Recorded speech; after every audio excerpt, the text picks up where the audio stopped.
Happy Sunday, everybody. Appreciate you clicking on the channel, clicking on the video. If you haven't yet, be sure to subscribe to the channel. It's free. It helps me a lot. We're right there at 199, so we're one sub away from 200, which is awesome.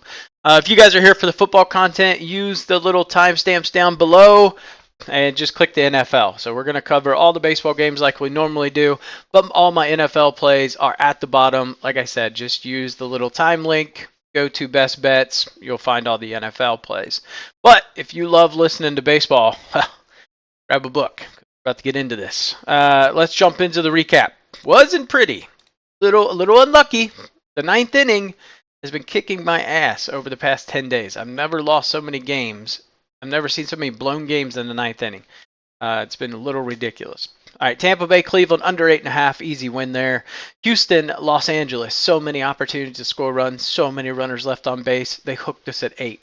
GG. It looked like it was going to hit, but it didn't. Padres first 5 minus a half. Sweat free. Giants did not score a run. Padres scored 8. Dodgers, a team total over 3.5. Just a bad read on my part. Don't bet against Chris Sale. He will smack you up, and he did. Tampa Bay first 5 over 1.5. They sucked. Couldn't hit. Didn't score any off Joey Cantillo, which is sad. Angels first 5. We were winning heading into the top of the 5th. This one looked good. We just needed 3 outs. Just get me 3 outs. Yeah, ended up giving up 3 runs, and we ended up losing this bet. So that sucked. Hit our first parlay. Blue Jays, Padres, Houston, Los Angeles over 6. That was fairly sweat-free, so that was nice. Chicago, Seattle, Milwaukee. Should have hit this one. Cubs blew the lead in the bottom of the 9th inning and then go on to not score in the 10th, and the Rockies won. What the hell? You got to win the game. Can't be giving up bombs in the bottom of the 9th. Close the damn game out. Ridiculous. All right. 6 and 9 overall on the day. Terrible read on my part on the Yankees. I think the writing was on the wall. I think I even said it yesterday. Everything points to the Red Sox. Just got to listen to the gut. So, modified my approach, right? Sometimes I can get biased by odds, right? I think it's natural. So, I did 3 passes through this, right? It's a Sunday. It's weird. I did 3 passes through this, 2 without looking at any odds. Didn't want to know the odds. Let's just look at the stats. Let the recent trends and everything kind of go and just justify the pick. So that's what we did this week. So this is a triple filtered review. We'll see how it goes. It's Sunday, and I don't love that I ended up picking a ton of favorites. So we'll have to see. All right, hot batter matchups. Couple guys that are hot against Rodon. We got 3 guys for Seattle that are hot against Andrew Heaney. A couple guys for the Dodgers that are hot against Charlie Morton. Really just kind of the inverse on the cold. Couple guys cold against Cutter Crawford, Andrew Heaney, Kirby, Morton. So you guys can read that, look through that. Hot pitcher matchups. There's no cold pitcher matchups, which is kind of interesting on a Sunday. Cutter Crawford and George Kirby are the hot pitchers. So Cutter Crawford's got 101 ABs against this current Yankees lineup, and they are hitting 20 for 101. And then Kirby's been locking down the Rangers. Bullpen review, not too much I'm concerned about here, to be honest. Everybody's really healthy for a Sunday. All right. Standings review, kind of important. So the Orioles are 2 games back of the Yankees. That said, they've pretty much got the wild card wrapped up. 5.5 with 13 to play. Just need to win a couple coming in. But I'm sure they want to win the East. So it should be quite interesting. It's important to note that everyone in the East is off tomorrow. So everyone can really go to their bullpens. Both bullpens are in fairly decent shape. So they could go to them early if somebody gets in trouble. If we look at the Central, Royals are 3 games back of the Guardians. And they're 3.5 in the wild card. So fairly comfortable lead in the wild card. The Guardians do play the Twins tomorrow. So I do think that's important to note in both of these games today. So they're going to want to make sure they have their bullpens ready for these divisional games. Very important for them. So I do think we could see some modifications to maybe who they would normally use in the bullpens because we do have these divisional games coming up. Let's see. Everything else pretty cut and dry. You can see it. I mean, the D-backs are only 1 game up in the wild card. We've got the Braves and the Mets tied. So we've got this nice little heated battle in the NL in the wild card race. So you got the Padres 2.5 up, the D-backs only 1, Braves and Mets are tied. Should make for a really interesting games coming down the stretch. The Mets got a rough run here. They're at the Phillies, and then they got to go play the Dodgers tomorrow. That's just a one-game type of deal, though. So that's Monday only. Thank God for them. And then the Braves are going to go play the Nats. Or Nats are coming to play the Braves, I should say. Brewers are just kind of in chill mode. They've got that shit locked down. The Central's won. So I think they're just playing very loose and carefree because it doesn't matter. They could probably lose every single game 100%. They could lose every game and still win this division. So, yeah. Let's jump into the slate. All right, Orioles Tigers. We've got Cade Povich going up against Keter Montero. Povich rocking an 11.37 away ERA. Montero about a 4.5. If we look at Cade Povich's last 4 games, 4 earned runs, 0 earned runs, 5 earned runs, 5 earned runs. That was against Boston. He blanked the White Sox. I would say let's not read into that, but lately the people that have been pitching well against the White Sox tend to pitch well, the next couple of games. But, can't trust that. And then he had Dodgers and Houston. Look at Montero, his last 4 games, 0 earned runs, 5 earned runs, 3 earned runs, 2 earned runs. So this is tough. Both of these guys are fully capable of giving up 5+ earned runs, right? Or they're capable of blanking a team. So it makes it really tough to kind of handicap that. If we look at the Tigers, they have no earned runs against the last 2 left-handed starters, and that was Basso and Martin Perez. So not exactly, killers. I wouldn't consider them killers.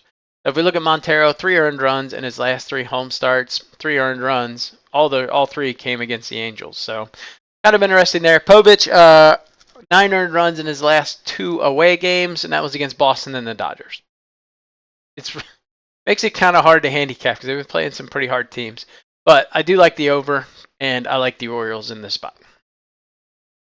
All right, next game, Reds and the Twins. Rhett Lauder going up against David Festa. Like I said, big series coming up for the Twins where they are playing the Guardians. So they should be holding back some of their better relief pitchers. Really, their eyes are going to be on that game. We saw that last week when the Red Sox kind of forfeited an easy win against the White Sox because they had the Orioles game coming up. They saved all their better pitchers, threw their crappy ones. White Sox won. So I could see similar situation, although, the Reds are going for the sweep here, they're spanking that ass. They're not just barely beating them, spanking them. Rhett Lauder going up against David Festa. Festa has been okay. He's been a little prone to giving up the old long ball. He's got a 1.58 home runs per 9 innings. Lauder, very impressive so far. In 3 games, he has been absolutely impressive. Walk rate is way too high, almost a 13% walk rate. But other than that, he's been extremely impressive. 1 earned run in 15 innings so far. No earned runs in his last 2 games, which were against the Cardinals and the Astros. So he has been very impressive. I would go Reds full game. You could look at first 5 if you want to take the Reds bullpen out of play. But like I said, I think the Twins' eyes are going to be on that next series. Okay, Red Sox and the Yankees. Boy, bad read on my part yesterday. What are we going to get today? I don't know. The Red Sox are 16-8 on Sundays. They are the best team on Sundays. Yankees are 14-10. So, this is a tough one, and I went back and forth. Like I said, I kind of triple filtered this, and when I just went through and did the eyeball test, I had Red Sox.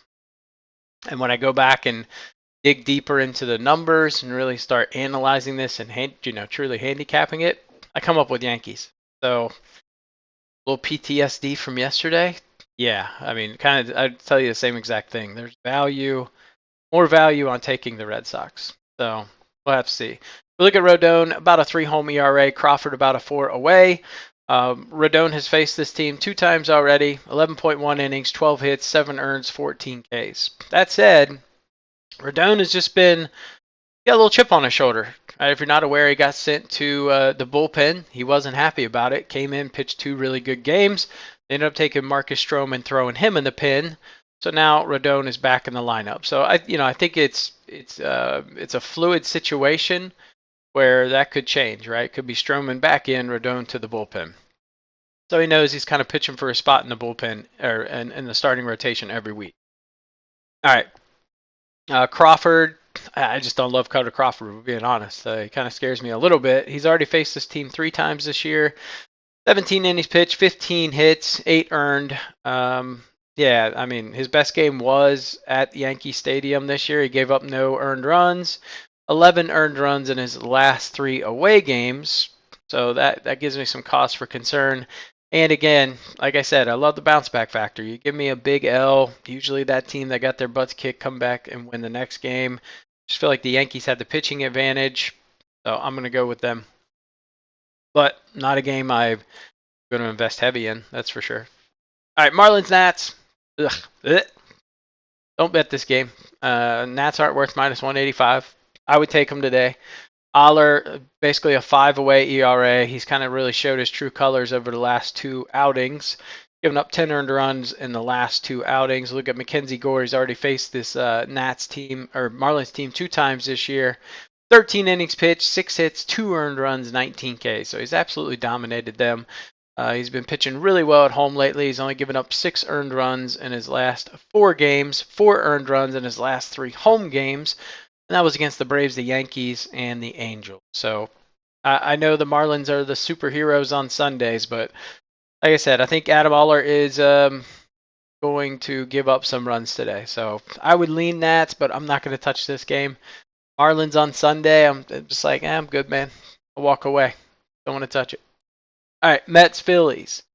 If we look, we got 2 lefties on the hill, David Peterson and Christopher Sanchez. The Mets have 12 earned runs against the last 5 left-handed starters, so they haven't exactly been torching them. We see that the Mets have a game tomorrow against the Dodgers. That's kind of a tough one, right? They do have to think about that. It's a 1-gamer.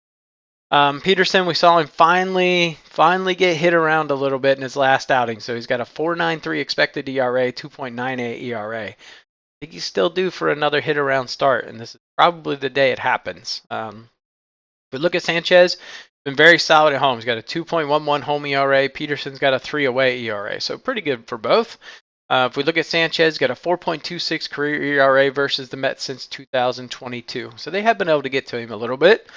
We go back to May at Met Stadium, right? 5.2 innings pitched, or I should say Citi Field. I don't know. Met Stadium sounds weird. Whatever. 5.2 innings pitched, 7 hits, 3 earned, 5 Ks. So yeah, you gotta be concerned. 4 earned runs in his last 3, 3 earned runs in his last 3 at home. That said, he hasn't faced like the greatest of teams, right? Tampa Bay, Atlanta, and Washington. Atlanta's lineup's so hit or miss. Tampa Bay's bad. Washington's bad. So there's that. We look at Peterson. He's got a 5.30 career ERA versus the Phillies. Last game against them was about a year ago. 4 innings, 4 earned runs, 7 Ks. So that's concerning. Peterson, 4 earned runs in his last game at Toronto. 7 earned runs in his last 3 games against the Blue Jays, the Red Sox, and Diamondbacks. So kind of a tough stretch there. 3 teams that can pop off some runs at any time. But I like Peterson to have a not so great day. I think Sanchez has an average day. I don't think either team blows this one out of the water today, but the pitch splits for Sanchez definitely look worse than Peterson's. I'm just trusting the better team wins here. So I'm going to go Phillies. Okay, Royals and the Pirates. Brady Singer, Jared Jones. This should be an interesting game. We've been on the Royals the first 2 games of the series. They've been dogs both games. We're still getting them at minus 108 today, which I thought for sure they would be the favorites, but they are not. So yes, please give me the much better team that is actually playing for something versus the shittier team that has nothing left to play for. That's pretty much it. Singer's given up 12 earned runs in his last 4, so that doesn't look great. That said, dig a little deeper. Who's he pitched against? The Yankees, the Guardians, the Astros, the Phillies. 4 teams that are all going to make the playoffs. So a little tough there. We look at Jones, 10 earned runs in his last 3 games since he came back from injury. That was against Washington and the Cubs twice. So I would say 100% this is a righty. Royals should get to him. They've been hitting righties pretty well. I think Pirates get a couple runs off Singer, I don't think he makes it out unscathed. So I do kind of like the over 8. Wind blowing in makes it a little scary, but yeah, I like the over 8 too. All right, Cardinals and the Blue Jays. Miles Mikolas going up against Yariel Rodriguez. Yariel, 3.5 home ERA. Mikolas about 4.5 away ERA. Yariel pitched really well his last 2. He's only given up 1 earned run versus the Braves and the Twins. So pretty impressive to only give up 1 earned against those teams. That said, he hasn't pitched at home in a while. So his last home start was August 21st. And he's given up 6 earned run in his last 2 home starts. But like I said, you got to go back 3 starts or 4 starts to find a home start. So recent trend shows he's pitching pretty well away. Typically, he's not a great away pitcher. So I like him to do pretty well today. If we look at Miles Mikolas, got a 7.20 career ERA versus Toronto. If we look between 22 and 23, he pitched 1 game each, 10 innings, 14 hits, 8 earned runs. So I think Toronto gets to him. He's given up 13 earned runs in his last 3 games, 12 earned runs in his last 3 away games against the Yankees, the Royals, and the Cubs. So I think they hit Mr. Mikolas around. His pitch splits don't look good. Let's see. We'll look at Toronto last 30 days. 3rd in hitting the slider, 4th in hitting the curveball, 7th in hitting the fastball. I tried to fade you, Miles, or actually, I tried to take you, Miles Mikolas, last game. You let me down. Bastard. Moving on. Blue Jays. All right. Tampa Bay Rays, Cleveland Guardians, Taj Bradley, Ben Lively. Taj, Piss Missile Bradley.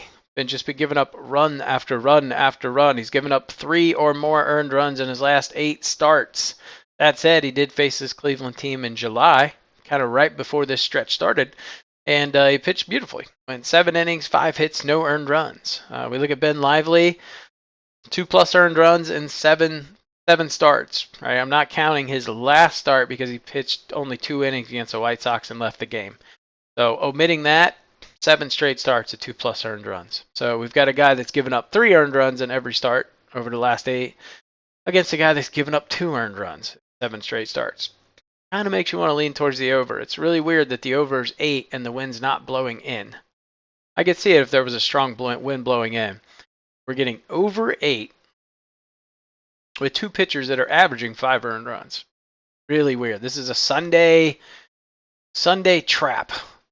I don't know. I mean, Guardians, everything says Guardians, recent trends, everything that's going on. Take the Guardians here, but I'm telling you, there's something fishy there. The fact that we're even getting them at minus 135 is fishy. Something don't feel right there. All right, Athletics, White Sox, did 0 research on this game. Athletics, I guess. I'm not taking the Athletics for minus 192. Same thing I said yesterday. It's just too fishy. We took them the first day because the price was right. Price has been blown up. Can't trust the A's at minus 192. Probably win, but I don't care. Not touching it. Cubs, Rockies, Hendricks, Cal Quantrill. My initial thought was, all right, Kyle Hendricks is pitching. We go Rockies, right? Without looking at anything, just gut said, okay, well, I see that they're hitting pretty well, right? We look at the pitch splits. Not great for Quantrill. However, we look at Hendricks, is just not pitching well at all. So I don't know. This is such a tough game for me. I guess I would just lean maybe over. But the fact that the wind's blowing in and we're still getting an 11.5 is mind-blowing to me. We look at Hendricks. He's got almost an 8 away ERA. Quantrill's got a little under a 4.5 home ERA. Hendricks, his last game against the Rockies was like 2021, so you really can't gauge a whole lot off of that. Hendricks has given up 10 earned runs in his last 3 games, 11 earned runs in his last 3 away games. But, I mean, Dodgers were in there, but he also had the Pirates and the Marlins. So, kind of tough about that. Quantrill at an 8.38 career ERA versus the Cubs. This is really kind of what changed my mind about this. So, 8.38 career ERA versus the Cubs, 10 earned runs in 7.1 innings since 2023. So in 2 games, he's gone a total of 7.1 innings and he's gotten shellacked. He's given up 12 earned runs in his last 4 games, 11 earned runs in his last 4 home games. So I think Cubs get this done. But like I said, I originally went in leaning like it's got to be a Rockies game, but I think they shell Quantrill, and I did this before they had lost last night too. So like the night before, I like to go through and just kind of do my initial review. So I think bounce back Cubs win. Yeah, where I'm at with that. All right, Padres Giants. I'm on Padres again. Just keep riding that horse till she bucks you. Martin Perez, somehow this dude is just getting it done with San Diego. He's thrown 7 games now. He's only given up 12 earned runs in those 7 games. 6 earned runs in his last 2 away games. So he's pitching well. He's pitched against this Giants team 2 times already this year. Both of those were with Pittsburgh. So I think it was April and May when he pitched against them. 10.1 innings, 9 hits, 2 earned runs, 8 Ks. So he's been pretty solid against them. We look on the other side of the hill, Landon Roop. So essentially, bullpen guy that spot starts. Kind of the way that works. He's got 3 innings versus the Padres. I don't know why I put the Giants, but 3 innings versus the Padres. 3 games, no earned runs, 1 K. So they haven't exactly shelled him, but I think it's fine. He's given up 2 earned runs in his last 2 games versus Milwaukee and Arizona in the spot start roles. So guy's going to go probably 3-4 innings, and then they'll move on to the bullpen. Offense is just starting to click. So I like them to continue this trend. We've just seen the Giants' offense just not there. They have nothing left to play for. They're just kind of cashing it in here. All right, Astros, Angels. Ronel Blanco going up against Caden Dana. Astros run line all day, every day. So we look at Blanco. He has been pitching really well lately. 2 earned runs in his last 3 games, and that was against Arizona, KC, and at Philly. Damn tough stretch there. 4 earned runs in his last 3 away games with Philadelphia, Tampa Bay, and Boston. So he's been pitching some pretty hard teams here. We look at Dana. He's got 2 games, 1 home, 1 away, 5 earned runs at Texas, 2 earned runs at Seattle. Welcome to facing the Astros. Should get absolutely rocked. Give me run line all day long there. First 5 minus a half, run line. Hell, I might parlay those. Let's see. Brewers, D-backs, DL Hall going up against Zach Gallen. Hall has been pretty damn solid, actually. Given up 1 earned run in his last 17.1 innings. One of those was a relief outing where he went 1.2 innings. The other 3 were starts, so he has been highly serviceable. We look at Zach Gallen. He is pitching quite well in addition. So he is the ace, I guess, for the Diamondbacks. I don't know. Do they really have an ace? I guess he'd be the ace. No earned runs in his last 12 games, 6 earned runs in his last 3 home starts. You know, that said, he faced the Rangers, he faced the Dodgers, he faced the Phillies. So, you know, other than the Rangers, 2 pretty legit teams there. Look at Hall. He's got a 5.08 ERA, Gallen 3 home ERA. Just a bounce back. Diamondbacks should bounce back. The Brewers smacked them around. Brewers have nothing left to play for. We should see some guys get some rest today, right? You can rest them today because they are playing tomorrow. So yeah, I like D-backs to bounce back today. All right, Rangers Mariners. We got Andrew Haney going up against George Kirby. Andrew Haney 4.24 away ERA. Kirby, I didn't do it, so I don't know what his home ERA is, but it's better than what his road is. I know that for sure. Haney, 13 games versus Seattle since 2020. He's got a 4.37 ERA in that time. He's already faced them 2 times this year, 1 home, 1 away, so a little over 10 innings combined. 11 hits, 7 earned. Gave up 3 at Seattle, gave up 4 in Texas. And then he's got 11 Ks against them. 4 earned runs in his last 4 games. So recently he's been pitching extremely well. 3 of those were at home. The away start, he did give up some runs. So he's given up 10 earned runs in his last 3 away against the White Sox, the Yankees, and the Cardinals. We look at Kirby, 7 games versus this Texas lineup since 2022. 5-0 with a 1.08 ERA. Wow. 41.2 innings pitched, 38 K. So he has been dominant versus this Texas team since 2022. So I like that number right there. I back it. I trust them. They're starting to hit a little bit. Go get that bread, Mariners. All right. Last game on the card. Dodgers and the Braves. Charlie Morton going up against Walker Piss Missile Bueller. Another guy with the middle name Piss Missile. He's just sucked. He's been really bad since he came back. He's got a 7.77 away ERA. 12 earned runs in his last 4. 5 earned runs in his last 2 games. Look at Charlie Morton. Not the best against the Dodgers. He is 0-3 with a 6.2 ERA versus the Dodgers since 2022. All of those starts were with the Braves as well. Little concerning. He faced this team already this season. 6 innings, 5 hits, 2 earned runs. 8 earned runs in his last 4 games, 2 or less earned runs in 5 of his last 6. So he is trending in a really good direction. I got to go Braves. I mean, I want to go Dodgers because it's really hard to imagine Dodgers lose 3 in a row, but I can't back Walker Buehler. I mean, the over is where it's at here. I'm going over 8.5. Even though it's into the wind, I think they still get their run. So I'll take the over instead of picking a team. But if I had to pick a team, I'd lean Braves. All right, pitch sheets. Here you go. With all the NFL and stuff, just didn't do this today. Like I said, I'm not betting a ton of MLB today. NFL day, man. All right, best bets. We're going to talk about the baseball, and then we'll get to the football. Tampa Bay, Cleveland, over 8. Taj Bradley, Ben Lively, like I said, guys that are just averaging 5 earned runs by themselves per start over the last 5 or 6. So I'll take the over 8. Houston, run line, all day, every day. Dodgers, Atlanta, over 8.5. Just 2 bad pitchers. So I do think there's runs scored today. Give me the Reds team total over 3.5. Like I said, I think the Twins will leave Festa out there if he is struggling, just simply because they have a big series coming up starting tomorrow. All right, parlays I like. San Diego, Houston, Arizona, Baltimore, KC, and Cleveland. Fun parlay, just a little small 6-teamer. Plus 2,394. Let's see if we can strike some Sunday gold. Upset parlay, Reds, Mets, and the Red Sox at plus 1,195. Prop leans I like today. Ellie De La Cruz over 1.5 hits, runs, and RBIs for the Reds. Minus 120. Shohei Ohtani over 1.5 hits, runs, and RBIs. Very juiced at minus 150. But I think Charlie Morton's going to shut down Shohei for an entire game where he's going to get at least 4 at. Yeah, I don't think so.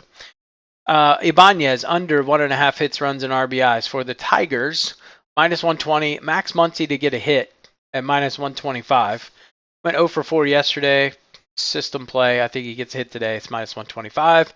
Bobby Witt Jr. over 1.5 total bases. So if we can just get a double off of him, that cashes minus 125. And then Adam Oller over 4.5 hits at minus 130. I like those. Only 2 Nerfies I like today. Texas and Seattle, Cincinnati and Minnesota. That's it. All right, NFL. Oh, boy. Okay. Texans, minus 6.5 versus the Bears. I love it. I think Caleb Williams is going to really struggle. We sucked last week. I'm just not a huge fan. Do I think he's going to come out and be a rock star? No. I think C.J. Stroud is going to light this team up. So give me the minus 6.5 at minus 110. Jags, minus 3 versus Cleveland. I would say they could easily massage 3 points, if you know what I mean. Really massage that in. I think the Cleveland sucks. I think we saw that. Deshaun Watson, horrendously bad. That said, I've seen people, oh, he's not bad. He's just, still getting back into things. I don't think so. I think he's bad. Jacksonville, minus 3. Hook potential there, but that's okay. All right, and then in the Chargers-Panthers game, give me over 39. I like over 39. I think Bryce Young bounces back. I mean, Bryce Young, and it's the Panthers. I don't think they have an amazing day, but they're also playing the Chargers. It's a good spot where they should get somewhere between, I would say, probably 17 points, somewhere in that area today. So I think the Chargers will do kind of what the Saints did. I don't think they're going to throttle them by that much, but they should win. I think the over-under, the spread's like 5 on that. So I didn't really want to mess around with the spread. I think that's a fairly accurate spread. All right, Colts minus 2.5 versus Green Bay. This almost is kind of disrespectful a little bit. Do we think backup QB is going to come in and get the job done? I don't think so. We're going to Colts minus 2.5. All right, Washington money line versus Giants. Giants suck. Really, not much more analysis needed. Daniel Jones is Daniel Jones, and that team is no bueno. Give me Washington at minus 122. All right, Rams money line versus Arizona at minus 110. Rams have just owned Arizona. They should really just call themselves the Rams bitches, because I want to say they've won like 11 of the last 12. That's where they're at. So the Rams have absolutely dominated. The Cardinals, we saw that same theme play out last week with the Bills and the Dolphins. So I like that. Give me a team that's beat you 11 out of 12 times at minus 110. Yeah, I'll take my chances. If they lose, they lose. All right, and then last one I like on the team prop side is Steelers minus 2.5 versus Denver. I like Bo Nix. I actually think there's some promise to this Denver's team, but I don't think it's happening this week. So give me Steelers minus 2.5. I like this team with Justin Fields behind it. I think we should see more offensive output from them today. They should have a little more success running the ball as they kind of open it up a little bit. That should open up Fields to throw the ball. But like I said, I think the passing line for Knicks' touchdowns like 0.5. So I do like Knicks over half a touchdown today. All right, anytime TDs I like. Give me Travis Etienne for the Jags to get a touchdown at minus 115. Give me Bijan Robinson for the Falcons to get a touchdown at minus 130. This is one I like a lot. Texans D. I could 100% see them picking off a Caleb Williams pass and running it in. Hitting him, getting a fumble recovery, and running it in, right? There's lots of options. He's very sloppy. I think he's loose with the football when he gets out of the pocket. 100% could see this Texans D getting a TD here. And then give me Jaden Daniels get an anytime touchdown. I could see him just kind of rushing it in, maybe from 4 or 5 yards out, 10 or 15. This guy's pretty electric. I like watching him play. And then Brian Thomas Jr., anytime touchdown for Jacksonville plus 275. He cashed this last week. I think he does it again this week. Give me Pacheco to get a touchdown today versus the Bengals. That's at minus 135, so pretty juiced. This is kind of a game. Both teams are going to get up for this. Bengals, Chiefs, a lot of shit talking that goes on throughout the week. They call it Burrowhead Stadium. All kinds of shit goes on. So I think KC's going to really get up. I think the Bengals get up. We should see a complete turnaround. Maybe a Travis Kelce touchdown. You could look at like a Zach Moss for the Cincinnati side. Jamar Chase. Chase likes to run his mouth a lot during this week. So he'll be wanting to capitalize with his game. And then last touchdown bet I have is Jonathan Taylor for the Colts at plus 115. So there you have it. Those are my 7 best team props, 7 best anytime touchdowns, and my MLB rundown. So appreciate you guys tuning in. Like I said, make sure you subscribe to the channel. It's free. And I will catch you guys for some beautiful Monday action where hopefully things in MLB didn't go absolutely sideways. I don't know.